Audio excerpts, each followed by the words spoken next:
Hello, कैसे हैं आप सभी लोग। तो आज है पार्ट 2 एलिमेंट्स ऑफ टॉर्ट का, जिसमें कि आज हम बात करेंगे लीगल डैमेज के बारे में। तो आइए शुरू करते हैं आज का वीडियो।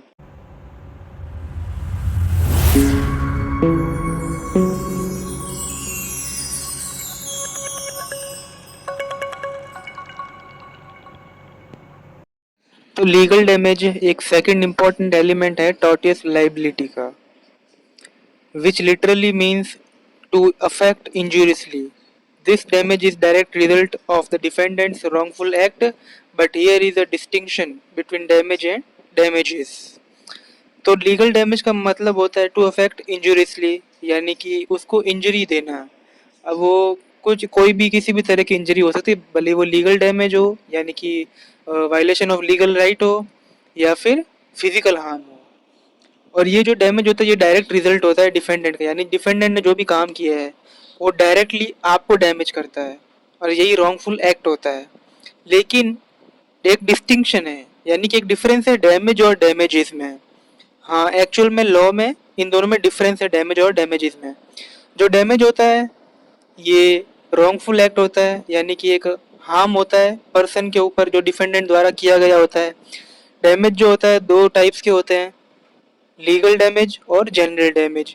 लीगल डैमेज यानी कि वायलेशन ऑफ लीगल राइट, और वहीं जनरल डैमेज यानी कि आपको कोई भी फिजिकल हार्म हुआ है या ऐसा कुछ।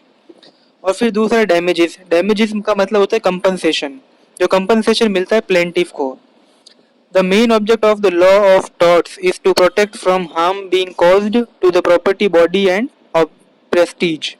जो मेन ऑब्जेक्ट होता है लॉ ऑफ टॉर्ट का वो प्रोटेक्ट करना होता है हार्म से जो कि प्रॉपर्टी बॉडी या प्रेस्टीज पर होती है। In law of torts thus an action for damages lie for infringement of individuals legal right. Damages तभी दिए जाते हैं जब इंडिविजुअल के लीगल राइट्स का इन्फ्रिजमेंट होता है। But every injury is not a damage in the eyes of law, लेकिन हर इंजरी डैमेज नहीं होती है। In action in tort the plaintiff has to prove that he was suffered some legal damage for the defendant's wrongful act। अब अगर plaintiff को सामने वाले से कंपनसेशन लेना है, डैमेजेस क्लेम करना है, तो प्लेंटिफ की जिम्मेदारी बनती है कि ये प्रूव करे कि उसको एक लीगल डैमेज हुआ है, उसकी लीगल राइट्स को हार्म हुआ है। Legal damage is neither identical to actual damage not it is necessarily pecuniary. Legal damage का मतलब जरूरी नहीं कि ये एक एक्शनल डैमेज हो, यानी कि उसमें कोई एक्शन किया गया हो जिसका कोई फिजिकल हार्म हुआ हो, और ना जरूरी है कि ये जो लीगल डैमेज है ये पेक्यूनरी हो यानी कि आर्थिक। Where there is no violation of legal rights of a person no action in tort will be lie. अगर वायलेशन नहीं हुआ है लीगल राइट्स का तो टॉर्ट में कोई भी एक्शन नहीं लिया जाएगा, even if he suffers any amount of pecuniary loss. भले ही वो अपने किसी फाइनेंशियल कंडीशन से सफ़र कर रहा हो, यानी कि उसको कोई फाइनेंशियली लॉस हो गया हो, फिर भी ये टॉर्ट में मान्य नहीं है। But in the case of violation of persons legal right an action will lie on whether he suffers any pecuniary loss और नॉट। लेकिन वहीं अगर किसी पर्सन को लीगल राइट्स का हार्म हुआ है तब टॉर्ट में एक्शन लिया जाएगा, भले वो पेक्यूनरी यानी कि पैसों के मामले में हो या ना हो, उससे कोई मतलब नहीं है। लीगल राइट्स का हार्म हुआ मतलब एक्शन लिया जाएगा।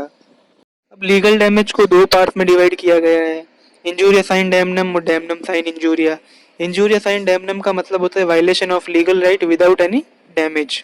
इसमें इंजूरिया का मतलब होता है violation of legal right, sine का मतलब होता है विदाउट, डैमनम का मतलब होता है डैमेज। अब डैमेज इसमें हेल्थ, मनी, हैप्पीनेस या कुछ और भी हो सकता है।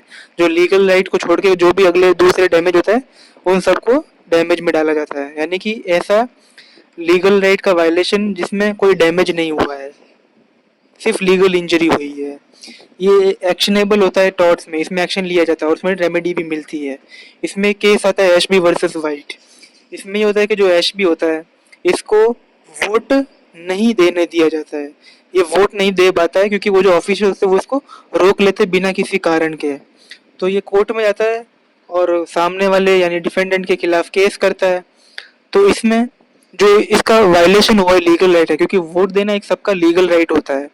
तो एशबी को एक शिलोंग यानी कि 1 रुपया, मान लीजिए 1 रुपया दिया गया इसको, ये एक एग्जाम्पलरी डैमेज है कि एग्जाम्पल सेट करने के लिए कि अगर आपका कोई भी लीगल राइट डैमेज हुआ है तो आपको कंपनसेशन मिलेगा, उसके लिए आपको रेमेडी दी जाएगी।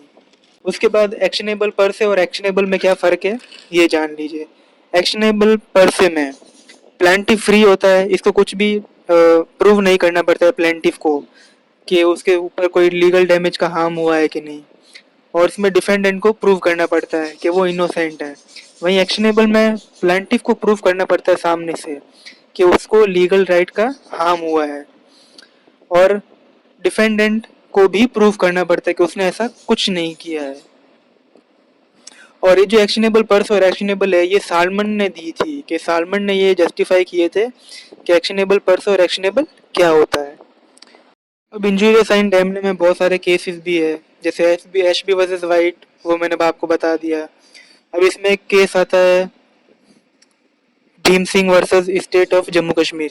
इसमें भी एशबी वर्सेस वाइट से ही सिमिलर है ये। इसमें ये हुआ था कि जो भीम सिंह है, जो जम्मू कश्मीर के एमएलए थे, उनको मीटिंग अटेंड करने नहीं दी गई थी। उनकी जो भी विधानसभा थी या राज्यसभा थी उसमें उनको जाने नहीं दिया था गया था।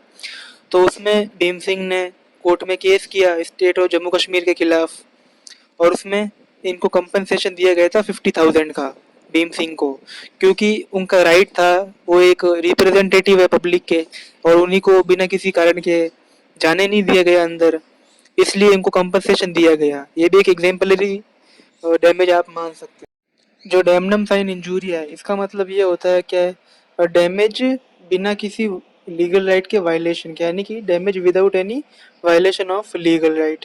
इसको आप दो केसेस से समझ सकते हैं। पहला केस है ग्लॉसेस्टर ग्रामर स्कूल। इसमें ये हुआ था कि जो डिफेंडेंट स्कूल मास्टर है उसने एक राइवल स्कूल यानी कि एक स्कूल के सामने ही जस्ट अपनी स्कूल खड़ी कर दी, जिसकी वजह से प्लेंटिफ को अपनी जो फीस थी वो 40 पेन से टू 12 पेन से पर स्कॉलर पर क्वार्टर तक करनी पड़ी थी। यानी कि आप समझ लीजिए कि 40,000 फीस का 12,000 करना पड़ा, इतना उसको नुकसान झेलना पड़ रहा था। ठीक है। और जब प्लांटिफ ने डिफेंडेंट पे केस किया, यानी अपने राइवल जो सामने स्कूल थी उसके मास्टर पर जब केस किया, तो कोर्ट ने ये कहा कि इसमें कोई भी लीगल राइट का हार्म नहीं हुआ है। अब कोई भी अगर अपनी स्कूल खड़ी करता है तो ये सबका राइट है कि वो जो चाहे कर सके, लॉ में जो भी दिया हुआ है उसके हिसाब से वो जो चाहे कर सकता है। लेकिन इस केस में अगर कोई लीगल राइट का हार्म नहीं हुआ है तो इसमें कोई भी रेमेडी नहीं मिलेगी। और जो दूसरा केस है वो है उषाबेन वर्सेस भाग्यलक्ष्मी चित्रा मंदिर। इस केस में ये हुआ था कि जो फिल्म थी जय संतोषी माँ, इसमें ये दिखाया गया था कि है ना जो माता पार्वती, माता लक्ष्मी और माता सरस्वती है, इनको गलत तरीके से बताया गया था। ऐसे बताया गया था जैसे ये तीनों एक दूसरे से जेलस है। ये जो था ये प्लेंटिफ को पसंद नहीं आया, ये रिलीजियस सेंटिमेंट्स को हर्ट करता था। तो जब ये मामला कोर्ट में गया तो कोर्ट ने कहा कि ये कोई वायलेशन नहीं है, ये जो भी बनाया गया है, जो भी ये फिल्म है, इसमें किसी का वायलेशन नहीं हुआ है, किसी भी लीगल राइट का वायलेशन नहीं हुआ है। क्योंकि हमने पहले भी पढ़ा था कि जो भी मॉरल रिलीजियस ड्यूटीज होती है इनका अगर कोई वायलेशन होता है तो ये टॉर्ट के अंदर नहीं आती है, इसलिए इसको इस केस में भी रेमेडी नहीं मिली थी। तो ये था लीगल डैमेज। कुछ समझ नहीं आया हो तो मुझे कमेंट में बताइए। वीडियो को लाइक और शेयर सब्सक्राइब ज़रूर करें। Thank you.